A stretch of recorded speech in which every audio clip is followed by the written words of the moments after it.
Изложба «Стендов моделизъм» отново събра колекционери и ценители от цялата страна. Тя се провежда за втори път в Регионалния исторически музей във Варна. Организаторите имат амбицията изложбата да стане традиционна.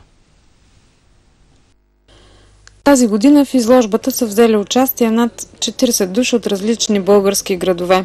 Организаторите се гордеят, че макар изложбата от модели да се прави само за втора година, тя вече си има сериозна публика. Новото тази година е колекцията пожарни коли, моделите багери и американските автомобили, които са били произведени по времето, когато са правени, и емблематичните за социализма коли.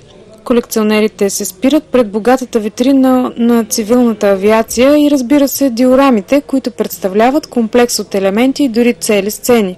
За хората с такова хоби може да се каже, че се отличават с търпение и прецизност към детайла. Всеки по различно време е стартирал това хоби. Има някои, които повече от 30 години се занимават с това и име хоби, други от съвсем скоро правят такива макети.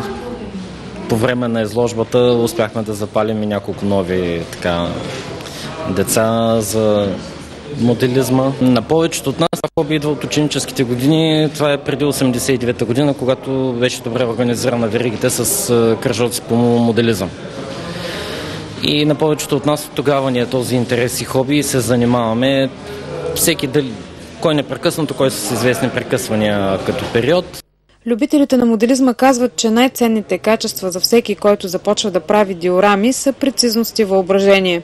Тук всеки детайл има значение, за да има силно въздействие в общата картина. Прави впечатление, че епичните битки и темата за войната като че ли са основни в повечето диорами. Уникалната експозиция ще остане в залите на музея до утре.